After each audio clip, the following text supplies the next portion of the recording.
우리 찬송가 259장 예수 십자가에 열린 피로써 그대는 지키어 있는가, 우리 한 장 부르시고 오늘 말씀을 듣도록 하겠습니다. 259장입니다.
우리의 마음의 문을 활짝 여시고 오늘 주시는 하나님의 말씀을 통하여 큰 은혜 받으시길 바랍니다.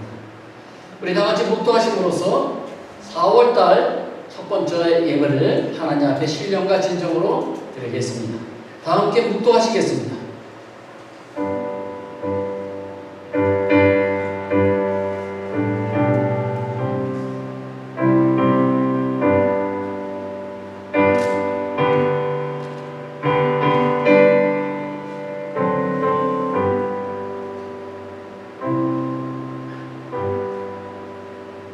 여호와는 나의 사랑이시오, 나의 요새시오, 나의 산성이시오, 나를 건지시는 이시오, 나의 방패이시니 내가 그에게 피하였고 그가 내 백성을 내게 복종하게 하셨나이다. 아멘. 이 땅의 왕으로 오신 전능하신 예수님, 사순절 5번째 주일을 맞이하여 우리를 사랑하셔서 가장 낮은 자리에서 우리를 구원하시기 위하여 십자가에서 돌아가신 예수님의 은혜에 감사를 드립니다.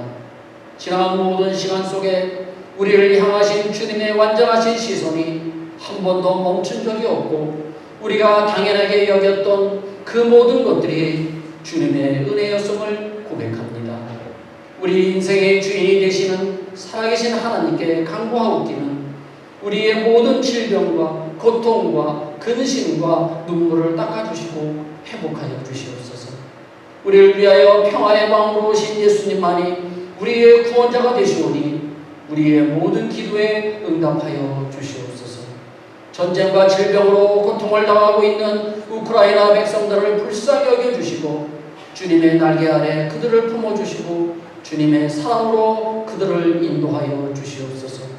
주님의 말씀으로 이 시간 우리의 더러워진 심령이 정결케 되기를 소망합니다.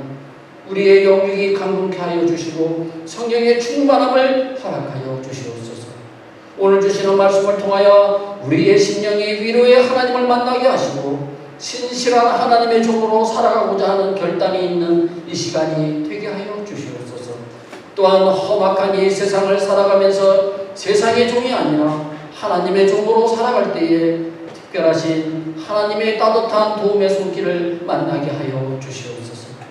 사랑의 하나님, 코로나로 인하여 어려움을 당하고 있는 성도님들을 이 시간 찾아가 주셔서 세상이 감당할 수 없는 평안함으로 위로하시고 힘주시고 회복하여 주셔서 이 어려운 시기를 믿음으로 잘 인내하게 하여 주시옵소서. 지난 주일에 주님의 은혜 가운데 우리의 교회를 이끌어갈 중직자들을 선택을 했습니다. 이번에 새로 선택된 중직자들이 앞으로 6개월 동안 있을 교육을 충실하게 잘 받아서 하나님께 더욱 귀하게 쓰임받는 일꾼들이 되게 하여 주시옵소서. 또 모든 성도님들의 믿음의 본이 되게 하여 주시옵소서. 우리를 있는 모습 그대로 사랑하여 주시는 주님, 지금껏 헛되이 살아온 것들로 앞으로의 남은 시간을 살아가지 않도록 우리의 인생길을 인도하여 주시옵소서. 완전하시고 실수가 없으신 하나님을 온전히 의지하며 인내하게 하시고 진실하고 거룩하게 살아가게 하여 주시옵소서. 어제나 오늘도 변함없이 우리를 사랑하시는 예수님의 이름으로 기도드립니다. 아멘.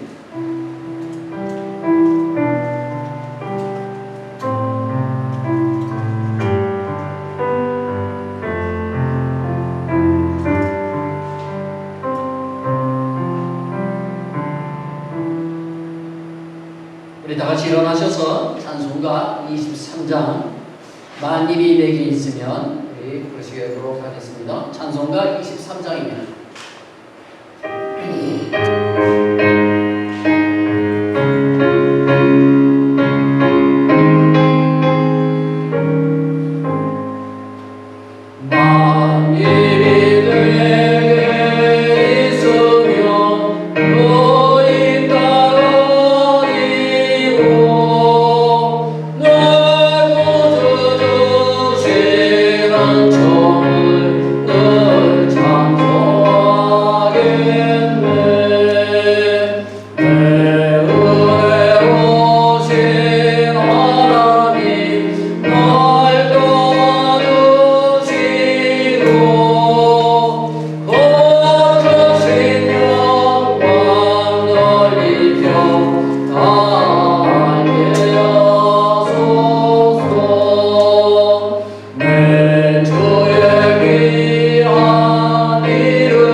교동문 13번 시편 23편 말씀이 되겠습니다. 교독합니다. 여호와는 나의 목자시니 그가 나를 푸른 풀밭에 누이시며 내 영혼을 소생시키시고 내가 사망의 음침한 골짜기로 다닐지라도 해를 두려워하지 않을 것은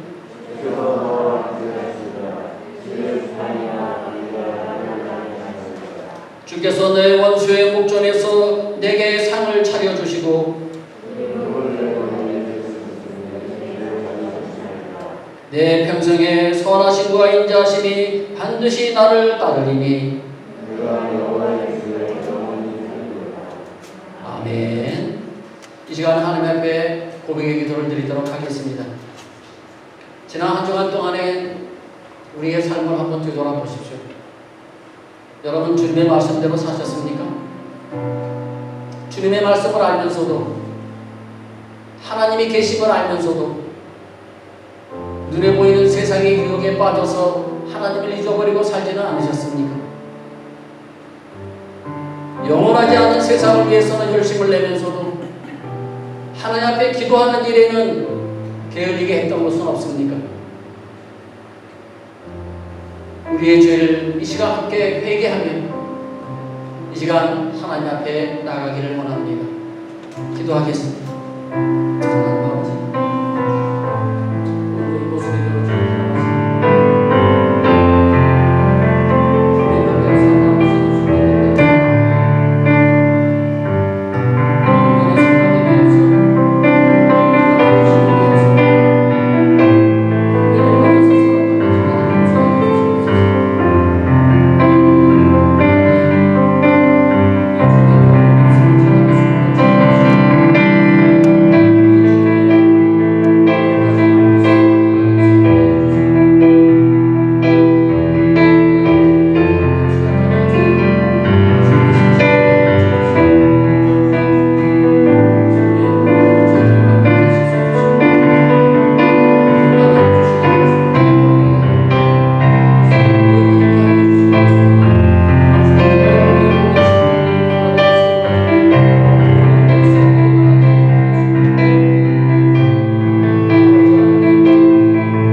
너희 죄가 주홍 같을지라도 눈과 같이 희어질 것이고 진홍같이 붉을지라도 양털같이 희게 되리라.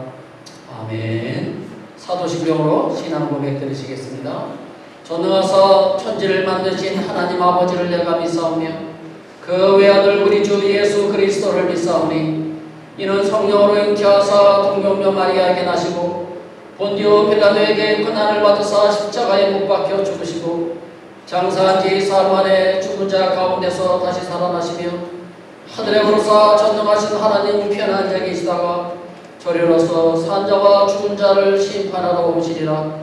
성령을 믿사오며 거룩한 공예와 성도가 서로 교통하는 것과 죄를 사하여 주시는 것과 몸이 다시 사는 것과 영원히 사는 것을 믿사옵나이다. 아멘. 우리 찬송가 183장 우리 한 장 보시고 말씀을 받겠습니다. 그들의 마음을 같이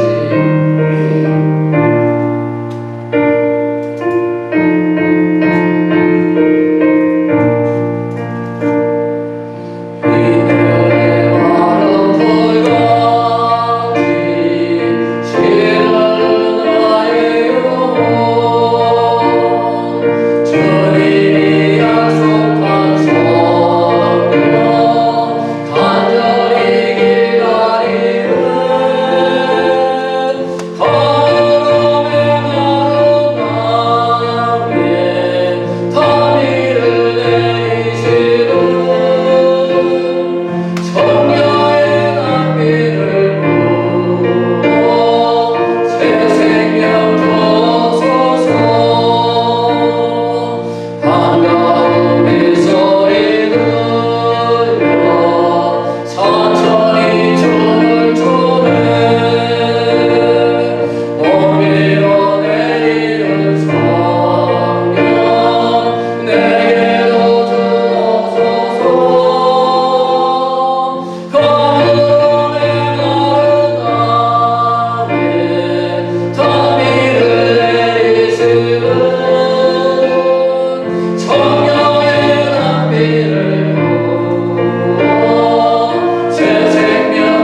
가지 말씀이 되겠습니다.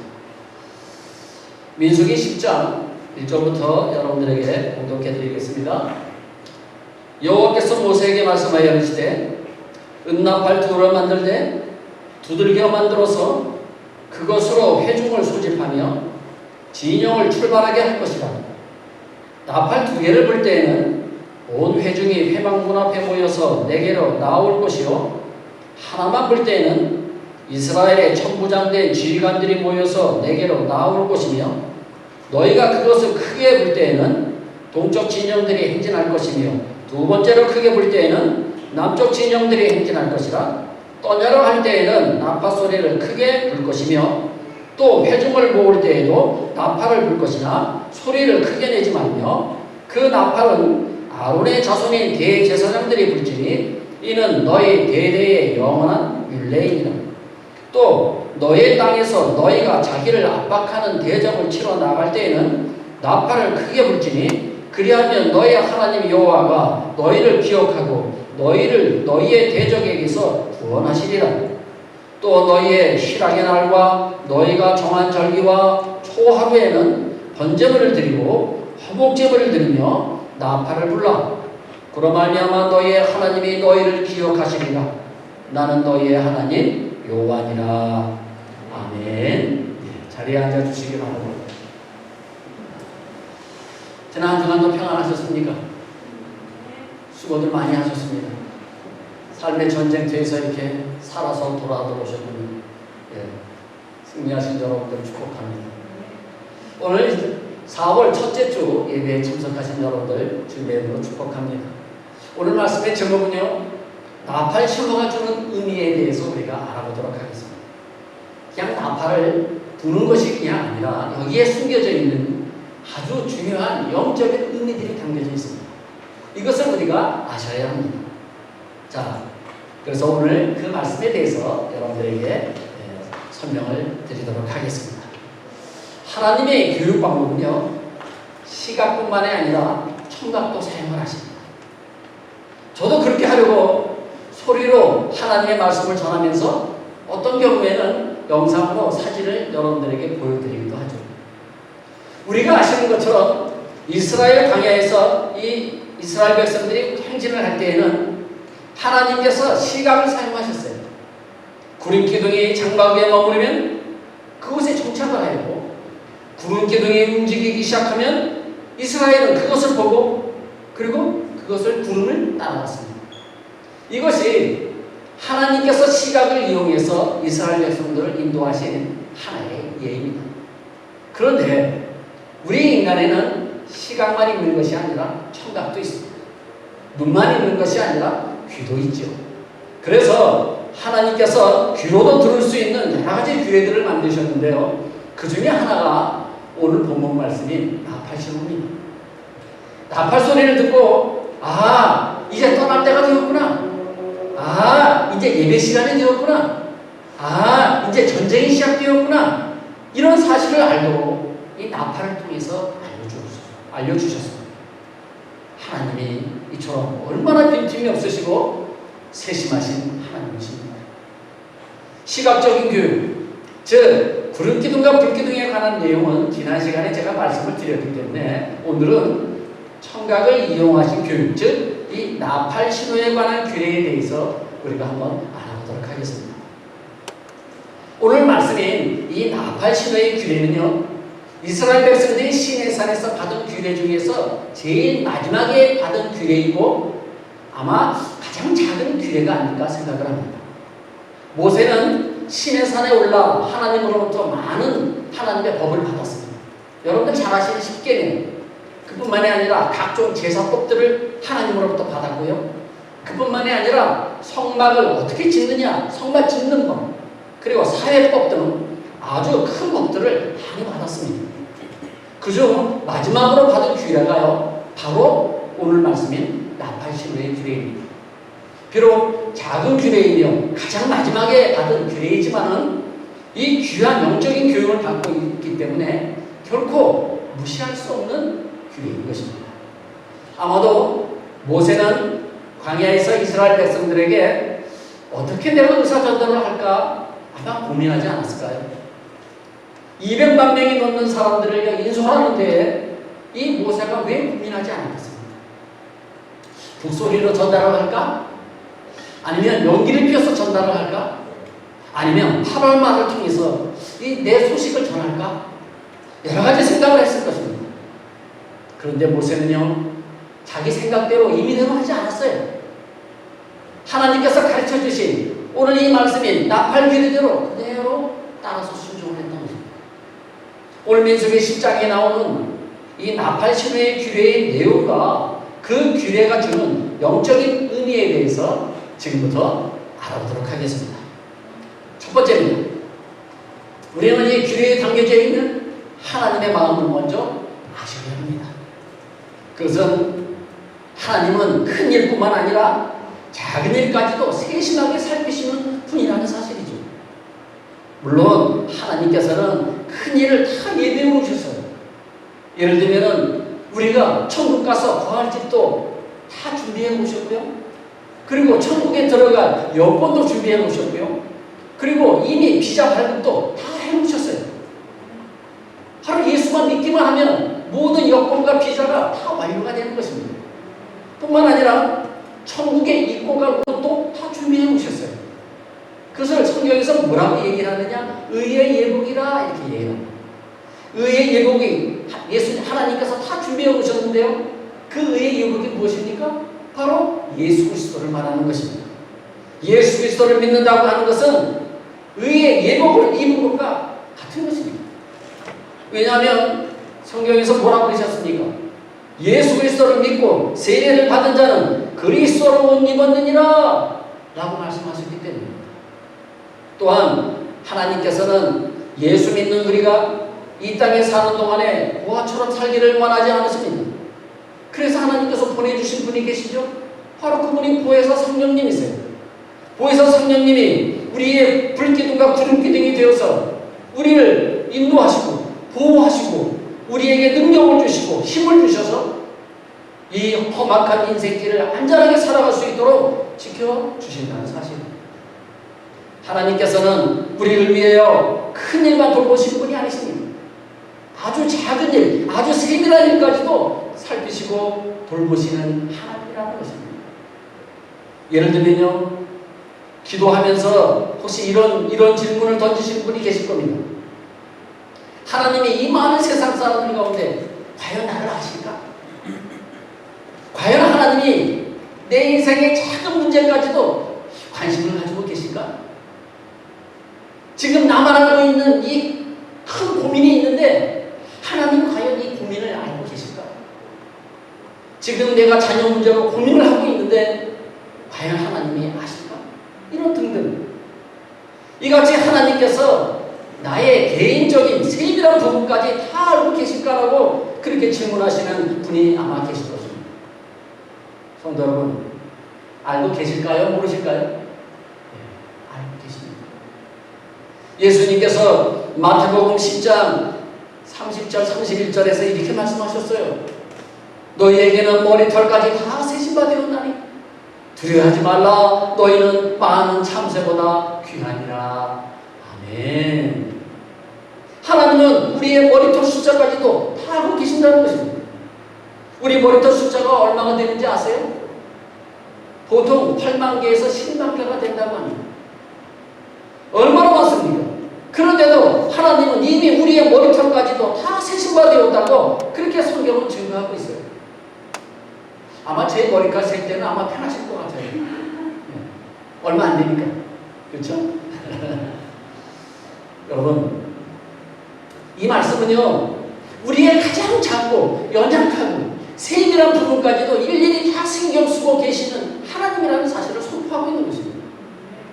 그러므로 아주 작고 세밀한 부분이라 할지라도 하나님께 다 알려서 하나님께 기억되시는 여러분들 되시기를 축복합니다. 또한 하나님은요, 성도들 중에서요, 지극히 작은 자들에게까지도 관심을 가지고 계세요.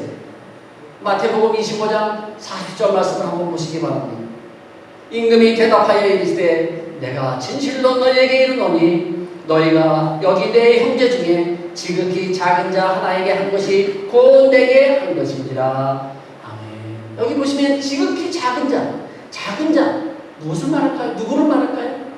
키가 작은 자를 말하는 것이 아니라 여기서 작은 자라고 하는 것은요, 불쌍한 자, 배고픈 자, 목마른 자, 병든 자, 옥에 갇힌 자, 이런 사람들을 말하는 것이에요. 이같이 지극히 작은 자 하나에게 베푼 것이 곧 나에게 베푼 것이다. 하나님께 한 것과 똑같다는 거예요. 여러분, 이 세상에 큰 자가 얼마나 많습니까? 그러나 하나님께서는요, 큰 자뿐만 아니라 작은 자에게 더 관심을 가지고 계신다는 사실이죠. 그러므로 우리도 하나님의 마음을 본받아서 작은 자들, 이런 사람들을 불쌍히 여기며 돌보시는 저와 여러분들이 되시기를 바랍니다. 또한 하나님께서는 성도들이 비록 작은 일을 행했다 할지라도 칭찬하시는 하나님이시라는 사실이죠. 예를 들면요, 교회에 청소하는 것, 교회에서 소독약 뿌리는 것, 예? 꽃꽂이 하는 것, 또 입구에서 안내하는 것, 또 휴지 한 장이라도 줍는 것, 이런 것까지 비록 작은 일이라 할지라도요, 소홀히 여기지 않는 성도들을 칭찬하시는 하나님이시라는 사실이죠. 그 말씀이 마태복음 25장에 나옵니다. 자, 마태복음 25장 27절 한번 보세요. 21절. 마태복음이 아니라 21절. 그 주인이 이르되 잘하였도다. 착하고 충성된 종아, 네가 작은 일에 충성하였음에 내가 많은 것을 네게 맡기니 내 주인의 즐거움에 참여할지로다. 아멘. 무슨 말씀이죠? 비록 작은 일이지만은 소홀히 여기지 않고 충성하였으므로 앞으로 내가 너에게 더 큰 일을 맡길 것이며 주인의 즐거움에 참여하라고 하는 하나님의 축복의 말씀이에요. 비록 내가 맡은 일이 작은 일이라 할지라도 소홀히 여기지 않고 최선을 다한다면 하나님께서는 더 큰 일을 맡기실 것이며 하나님의 축복을 받게 될 것입니다. 성도 여러분, 내가 맡은 일이 비록 작은 일이라 할지라도 불평하지 마시고 더욱 열심히 충성하시는 여러분들 다 되시기를 바랍니다. 자, 그렇다면 큰 두 번째입니다. 자, 은납할 자체에는요, 무슨 의미가 있을까요? 은납할. 자, 작은 1번. 첫 번째는요, 뭐냐면 순은으로 만든 은납할은요, 순수성의 상징을 합니다. 순수성의 상징이에요. 무슨 말씀이냐? 은납할을 만드는 재료가 뭐냐면 100% 순은이에요. 조금도 불순물이 섞여서는 안 됩니다. 그 재료를 가지고요, 나팔을 만들었어요. 자, 시편 12편 6절 말씀에 이런 말씀이 있습니다. 여호와의 말씀은 순결하며 흙 도가니에 7번 달결한 은 같도다. 은을 흙 도가니에 넣어서 뜨거운 불로 7번 단련해서 찌꺼기를 완전히 제거해야 100% 순은이 된다고 합니다.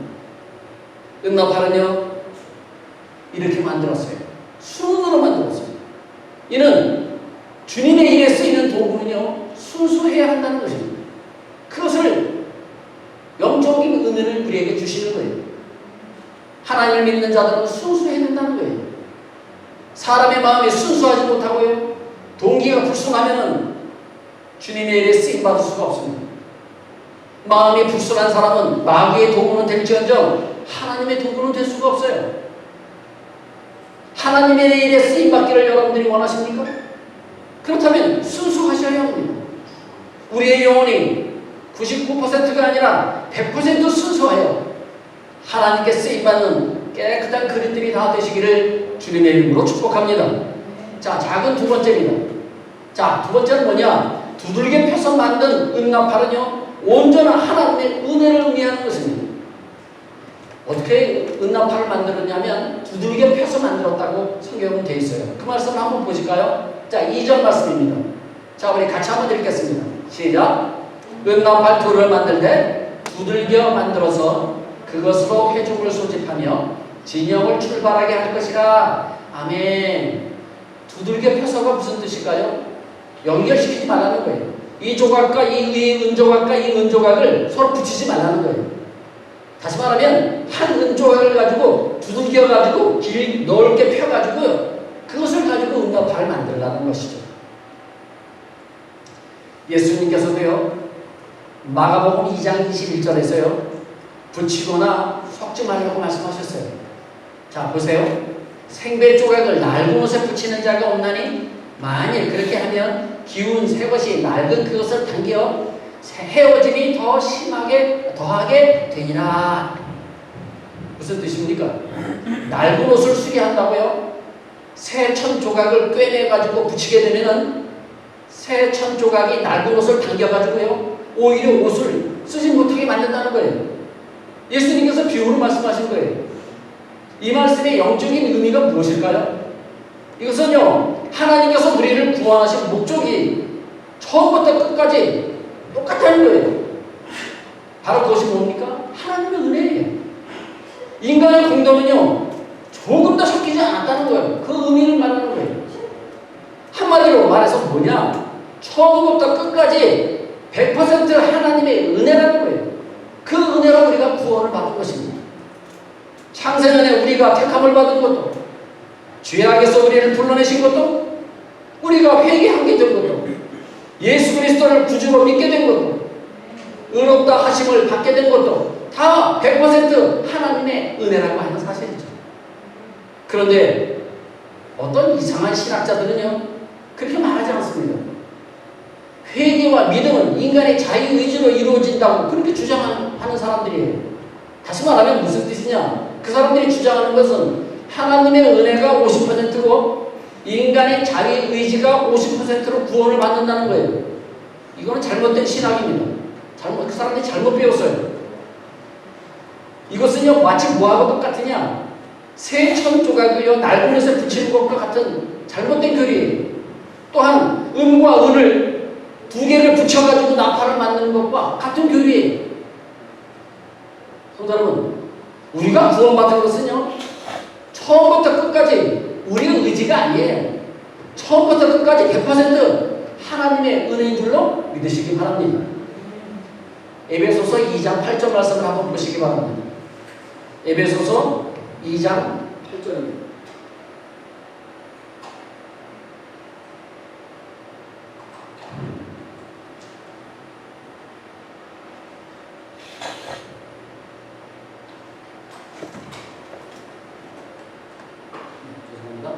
자, 에베소서 2장 8절 말씀 우리 같이 한번 읽겠습니다. 시작. 너희는 그 은혜에 의하여 믿음으로 말미암아 구원을 받았으니 이것은 너희에게서 난 것이 아니요 하나님의 선물이라. 아멘. 자, 성경이 증거하고 있잖아요. 우리의 의지에 의해서 우리가 구원받는 게 아니에요. 하나님이 우리를 택해 주시고 우리가 예수 믿게 한 것도, 우리가 구원을 받게 된 것도 다 하나님의 은혜라는 거예요. 자, 그것을 지금 말씀하고 있잖아요. 에베소서 2장에서. 우리는 이 말씀을 늘 마음에 새기시고 나의 공로가 아니라 100% 하나님의 은혜로 구원받은 것에 감사하며 사시는 여러분들 되시기를 바랍니다. 자, 세 번째, 작은 3번입니다. 자, 지금부터 은나팔을 부는 세 가지 경우에 대해서 우리가 한번 알아보도록 하겠습니다.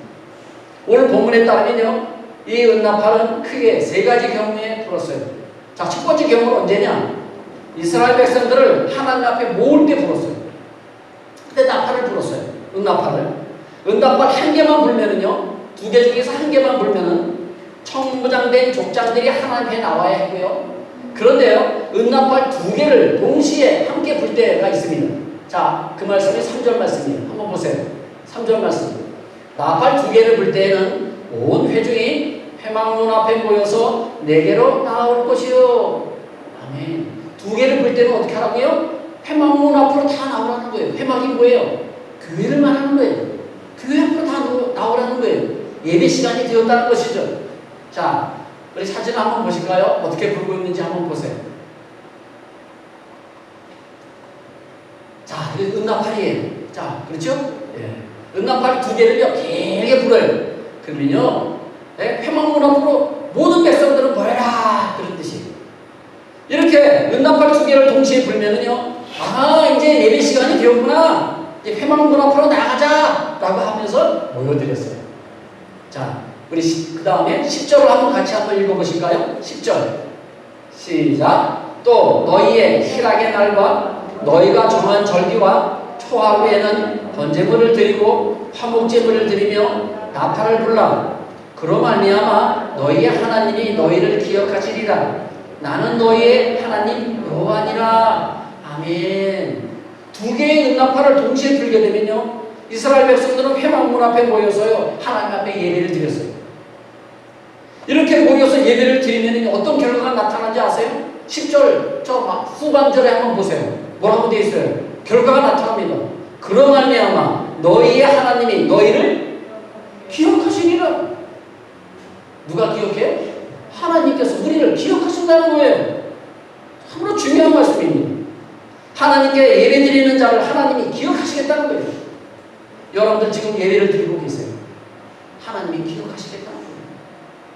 어려운 환경 속에서도 힘들지만은 피곤하지만은 그래도 이렇게 예배에 참석한 여러분들을 하나님께서 기억하시겠다는 거예요. 그런 뜻이에요. 하나님께서는 우리를 예배자를 기억하시는 것은 하나님께서 예배자를 축복하시고 예배자를 형통케 하시겠다는 거예요. 그러므로 하나님의 백성들의 삶 가운데서 가장 중요한 일이 무엇일까요? 부자가 되는 일일까요? 승진하는 일일까요? 성공하는 일일까요? 아닙니다. 하나님께 예배드리는 일이 제일 중요하다는 거예요. 하나님께 예배만 잘 드리면요 그 사람은 축복받는 거예요. 그것을 하나님께서 내가 너희를 기억하겠다 그렇게 말씀하셨다고 보십니다.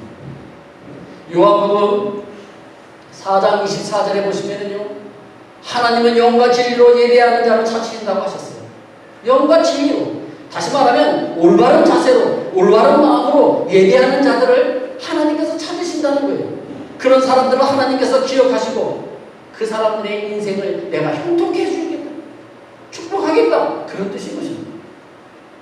이처럼 바른 예배는 형통한 삶의 가장 중요한 요소입니다.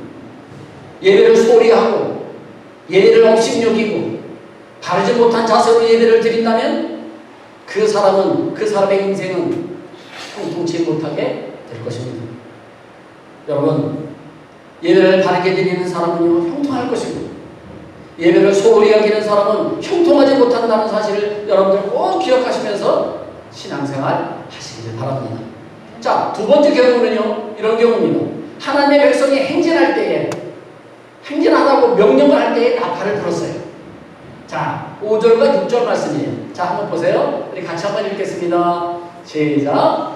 너희가 그것을 크게 불 때에는 동쪽 진영들이 행진할 것이며 두 번째로 크게 불 때에는 남쪽 진영들이 행진할 것이라. 떠나려 할 때에는 나팔 소리를 크게 불 것이며. 아멘.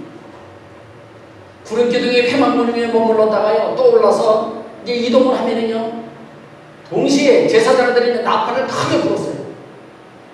1차로 나팔을 크게 불면은요 그때는 동쪽에 있었던 세 지파 유다, 이사갈, 스불론 지파가 진행을 했습니다. 자, 제가 전에 사진을 한번 보여드렸는데요 다시 한번 보여드릴게요. 자, 이 모습이요 이스라엘 백성들이요 지금 광야에서 진행하는 모습이에요. 그런데 막 그냥 이 지파 저 지파가 섞여서 가는 게 아니라 이렇게 세 지파씩 4개 그룹으로 나눠서 가는데요. 첫 번째 나팔을 불면은요, 첫 번째 동쪽에 있었던, 저기 보시죠? 유다, 이사갈, 스불론 지파가 그 뒤를, 언약궤 뒤를 따라서 첫 번째로 가는 거예요. 그 다음에요, 또 두 번째 나팔을 크게 불죠? 그러면은요, 남쪽에 있었던 르우벤, 시므온, 갓 지파가 그 뒤를 따르고요. 그리고 그 다음에 또 나팔을 불면은요 서쪽에 있었던 에브라임, 므낫세, 베냐민 지파가 행진을 했고요. 그리고 마지막으로 또 나팔을 불면은요 북쪽에 있었던 단, 납달리, 아셀 지파가 그 뒤를 이어서 행진을 했습니다. 이렇게요 동, 남, 서, 북 순서로요 3개 지파씩 4개 그룹을 형성해서 앞으로 행진을 했던 것입니다. 나팔을 불 때 말이죠.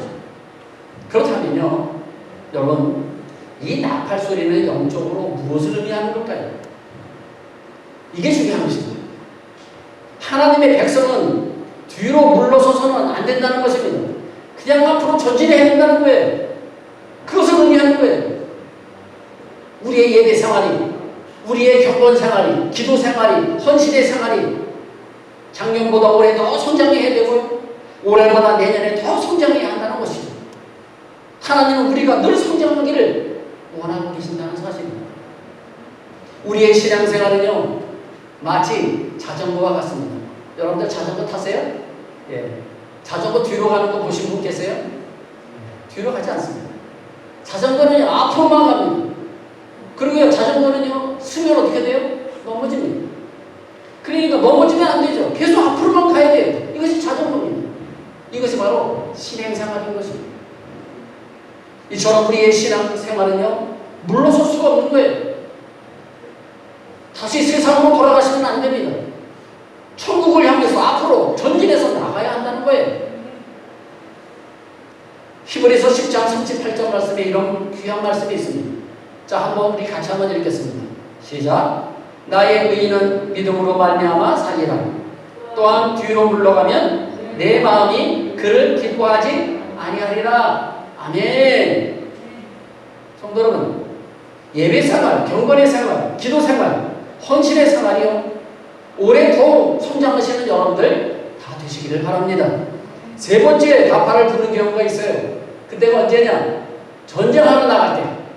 그때 전쟁하러 나갈 때 나팔을 붕 하고 불어요. 제가 이스라엘에 가서요, 그 은나팔 부는 것을 한번 제가 보았어요. 엄청나게 크더라고요. 난 그렇게 큰 소리인지 몰랐어요. 옆에 있다가 깜짝 놀랐어요. 그렇게 큰 소리예요. 그 광야에서 그 나팔을 불면은요, 전체가 다 울릴 정도로 큰 소리예요. 자, 전쟁하러 나갈 때요, 세 번째 경우, 전쟁하러 나갈 때 붑니다. 자, 9절 말씀이에요. 또 너희 땅에서 너희가 자기를 압박하는 대적을 치러 나갈 때에는 나팔을 크게 불지니 그리하면 너희 하나님 여호와가 너희를 기억하고 너희를 너의 대적에게서 구원하시리라. 아멘. 이스라엘 백성들이요, 40년 동안 광야에 구할 때요, 많은 대적들로부터 공격을 받았어요. 우리도 마찬가지죠. 믿는 우리도 이 세상을 살다 보면은요, 많은 대적들로부터 공격을 받고 있어요. 우리를 공격하는요, 3대의 원수가 있어요. 뭔지 아세요? 첫 번째 마귀, 두 번째 세상, 세 번째는요, 내 안에 있는 죄성이에요. 죄성. 죄를 짓고자 하는 마음, 그것이 우리의 원수예요. 우리는 이 3대 원수와 매우 쌓이고 있어요. 따라서 우리의 신앙생활은요, 평화가 아니에요. 영적인 전쟁이에요. 오늘도 우리는 마귀와 싸워야 하고요, 우리를 유혹하는 세상과 싸워야 하고요, 나를 넘어뜨리려고 하는 내 안에서 꿈틀거리고 있는 나의 죄성과 싸워야 합니다. 아예 오늘 피곤한데 뭐 교회 가지 말지 뭐. 이게 바로 내 안에서 꿈틀거리고 있는 죄성이에요. 에이, 오늘 하루 쉬지 뭐. 쉰다고 뭐 문제 되겠어? 이게 바로 내 안에서 움직이는 죄성이에요. 에이, 내가 이까짓 것 작은 거짓말 한번 한다고 뭐 내가 뭐 벌 받겠어? 에이, 이 정도는 하나님이 이해해 주시겠지? 그럼 거짓말을 서슴없이 해요. 이것도 내 안에서 꿈틀거리는 죄성이에요. 이런 것들과 싸워서 이기셔야 돼요. 성도 여러분, 이 세 가지 원수를 예수 이름으로 대적하여 날마다 승리하시는 여러분들 되시기를 주님의 이름으로 축복합니다. 오늘의 말씀을 마치도록 하겠습니다. 이제 우리는 또 다른 소리를 들으셔야 합니다. 그 소리가 무엇일까요? 미래에 들을 수 있는 나팔 소리. 바로 그 소리는요, 재림의 나팔 소리입니다. 예수님께서 이 세상에 다시 오실 때에 울리는 나팔 소리를 여러분들 들으셔야 합니다. 예수님께서 다시 오실 것이라고 하는 이 약속은요, 하나님의 나팔 소리와 함께 반드시 이루어질 것입니다. 데살로니가전서 4장 16절 말씀을 한번 보실까요? 자, 우리 같이 한번 읽겠습니다. 시작. 주께서 호령과 천사장의 소리와 하나님의 나팔 소리로 친히 하늘로부터 강림하시리니 그리스도 안에서 죽은 자들이 먼저 일어나고 그 후에 우리 살아남은 자들도 그들과 함께 구름 속으로 끌어올려 공중에서 주를 영접하게 하시리니 그리하여 우리가 항상 주와 함께 있으리라. 아멘. 성경에 나와 있는 내용이에요. 예수님께서 다시 오신다는 거예요. 주님이 다시 오실 때에는요, 예수 믿고 죽은 사람들이 먼저 무덤에서 일어나고요. 그 다음에요. 그때까지 살아있는 믿음의 성도들은요. 죽음을 맛보지 않고요. 구원의 몸을 입고 새 하늘과 새 땅에서 주님 가운데 영원히 산다는 거예요. 그것을 지금 성경에서 증거하고 있는 것입니다. 그날은 성도들에게는요. 승리의 날이지만요. 그러나 우리의 원수 마귀에게는요. 영원히 타는 불꽃에 던져지는 심판의 날이 될 것입니다. 사랑하는 성도 여러분, 예수님이 재림하시는 그날 귀에 울리는 나팔 소리가 여러분들에게 즐거운 소리, 기쁨의 소리가 되시기를 바랍니다. 또한 예수님이 재림하시는 그날에 주 예수여 어서 오시옵소서라고 기쁨으로 주님을 맞이할 수 있는 우리 모두가 되시기를 주님의 이름으로 축복합니다. 우리 함께 기도하기를 원합니다. 함께 통성으로 함께 기도하시겠습니다. 오늘 나팔 신호의 규례에 대해서 우리가 알아보았어요. 은나팔처럼 우리는 순수한 신앙을 가지셔야 합니다. 하나님, 순수한 신앙을 갖게 해주세요. 기도하세요. 그리고요, 우리가 예수 믿게 된 것이요, 오직 하나님의 은혜라고 우리가 고백하시기 바랍니다. 내 공로가 아니에요. 내가 선택한 것이 아니에요. 내가 하나님을 선택한 것이 아니라 하나님이 나를 선택해 주신 거예요. 그리고 우리가 신앙생활을 할 때는요, 진지한 자세로 해야 돼요. 그래야지 하나님께서 기억해 주시고 하나님께서 우리를 축복해 주세요. 그리고 신앙생활은 뒤로 물러가서는 안 됩니다. 자전거가 달려가듯이 앞으로만 달려가야지 된다는 거예요. 우리가 이 말씀을 우리가 기억하시면서 이런 신앙인이 되게 해달라고, 앞으로만 전진하는 신앙인이 되게 해달라고, 순수한 신앙인이 되게 해달라고, 예배에 목숨을 걸 수 있는 신앙인이 되게 해달라고, 이 시간 우리 주여 한번 부르고 이 시간 통성으로 함께 기도하시겠습니다. 주여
이 땅에 다시 오실 주님, 오늘 나팔소리의 규례를 통하여 우리의 신앙을 다시 한번 점검해 보았습니다.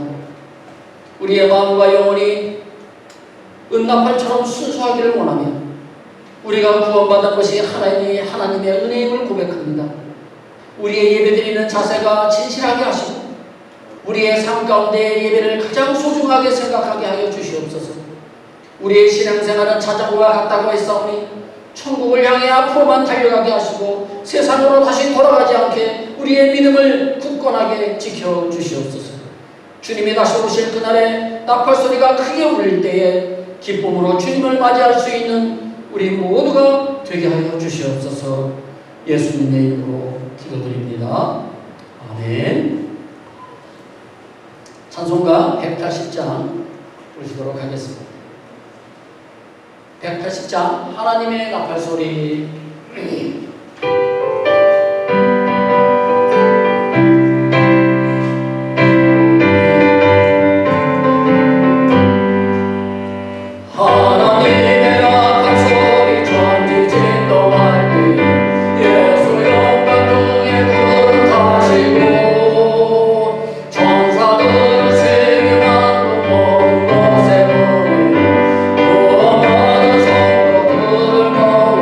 Hallelujah.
아멘. 여러분들이 드린 예물을 위해서 이 시간 제가 축복하며 기도하겠습니다. 생수의 근원이 되시는 하나님 아버지, 지난 한 주간도 주님의 은혜 가운데 우리의 모든 삶을 경영하여 주시고 안전하게 지켜주셨음을 감사를 드립니다. 우리에게 일할 수 있는 건강을 주시고 일할 수 있는 직장도 주시고 사업을 할 수 있는 사업장도 허락해 주셔서 진실로 감사를 드립니다. 욥이 고백했던 것처럼 주신 이도 하나님이시오 거두시는 이도 하나님이심을 믿고 하나님이 주신 수입의 일부분을 주님께 드렸사오니 좋은 땅에 떨어진 씨앗처럼 30배, 60배, 100배의 열매들을 풍성하게 맺게 하여 주시옵소서. 우리가 드린 이 예물이 하나님의 뜻을 이루는 데 쓰임받는 귀한 예물이 되게 하여 주시고 하나님 나라의 확장에도 귀하게 쓰임받는 예물이 되게 하여 주시옵소서. 우리의 선교지인 엘코로라도의 성전 건축이 시작되었습니다. 잘 마무리될 수 있도록 아론과 노르마 전도사님을 끝까지 믿음으로 붙들어 주시오며 건축이 완공될 때까지 물질이 부족함이 없도록 주님께서 채워 주시옵소서. 또한 땅 믿고 노예 목사님에게도 능력을 주셔서 주님께서 맡겨주신 교회를 말씀으로 잘 인도할 수 있는 하나님의 능력의 종이 되게 하여 주시옵소서. 새로운 한 주간도 주님 말씀으로 세상을 이기게 하옵시고 이 모든 말씀을 예수님의 이름으로 축복하며 기도드립니다. 아멘. 교회 소식 몇 가지만 전달해 드리겠습니다. 지금 현재 사순절 기간입니다. 그래서 여러분들 아직 사순절이 아직 안 끝났고요. 다음 주가 고난주간입니다. 여기서 이제 세마나 산타라고 얘기를 하는데요. 다음 주 고난주간이 11일부터 16일까지 고난주간이고요. 그 다음 날이 17일 날이 부활주일입니다. 그러니까 세 번째 주일날이 부활주일이에요. 그러니까 여러분들 부활주일을 잘 준비하시기 바랍니다. 예수님이 부활하신 날이에요. 그래서 이것은 1년에 한 번 있는 내 생일과도 같이 아주 교회에서는요 아주 중요한 절이에요. 부활절은요. 여러분들 부활절을 꼭 여러분들 기억하시고 잘 지키시기 바랍니다. 지난 주일에요. 주님의 은혜 가운데서 우리 중직자 성도를 잘 마쳤습니다. 그래서 모든 분들께 감사를 드리고요. 투표 결과를 제가 말씀을 드리도록 하겠습니다. 장로 이용우, 안수집사, 오규현, 주일권, 권사, 오혜진, 박진아, 송홍 이분들이 지난주에 피택이 되셨어요. 그래서 이분들은 이제 6개월 동안 이제 저하고 이제 교육을 받으실 겁니다. 6개월 교육을 마치게 되면 그들이 이제 장례식을 이제 하게 되는데요. 전에 제가 말씀드린 것처럼 6개월 교육을요, 임의대로 빠진다든지 교육을 안 받는다든지 하면은 장례식을 하지 않겠습니다. 여러분들에게 제가 말씀을 드렸어요. 제가 또 공포합니다. 나중에 내가 뽑았는데 왜 그분 왜 안 세우세요? 이렇게 이런 말씀 하지 마세요. 교육을 안 받으면 제가 안 세울 겁니다. 그러니까 여러분들 이렇게 알고 계시고 여러분들이 비록 뽑았다 할지라도 교육을 안 받으면 자격이 되지 않습니다. 여러분들에게 미리 말씀드리고요. 그 다음에 매일 8시서부터 9시까지 아침 기도회가 있습니다. 그리고 토요일 날은 아침 예배로 드리고 있으니까 시간이 되시는 분들은 토요일 날 토요 예배에 참석해 주시기 바랍니다. 오늘부터 이제 서버 타임이 시작이 됐죠. 이제 우리 1시간 덜 주무시고 여러분들 나오셔서 많이 피곤하시죠. 이제 본격적으로 이제 더위가 시작이 되었습니다. 자, 여러분들 혹시 본격적으로 더위가 시작이 되었는데요. 여러분들 혹시 에어컨 청소하기 원하시는 분들 계세요?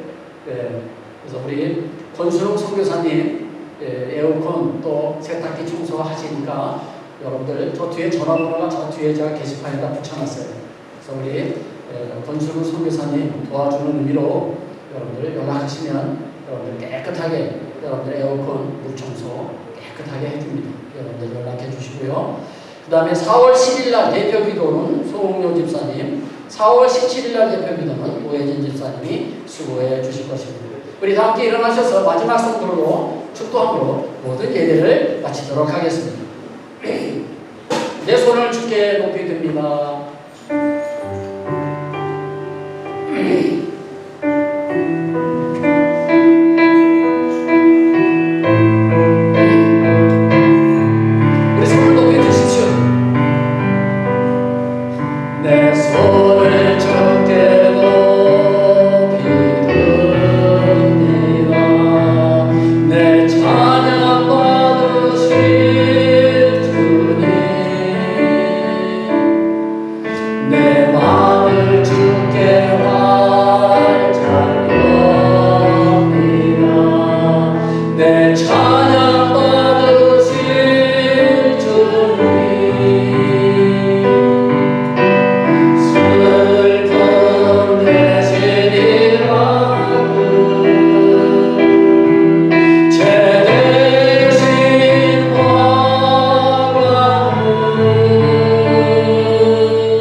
완벽하신 사랑하시는 성령님의 교통교감 충만하시는 은혜가 오늘 말씀을 듣고 하나님, 내가 하나님 앞에 순수하기를 원하며 그리고 앞으로 달려가기를 원하며 떠나는 우리 모든 성도님들 머리 위에 그들의 가정과 직장과 사업장 위에 그리고 우리 소망장로교회 위에 그리고 우리의 조국 대한민국과 우리가 살고 있는 이 멕시코 땅 위에 지금부터 영원토록 함께 계실지어다. 아멘.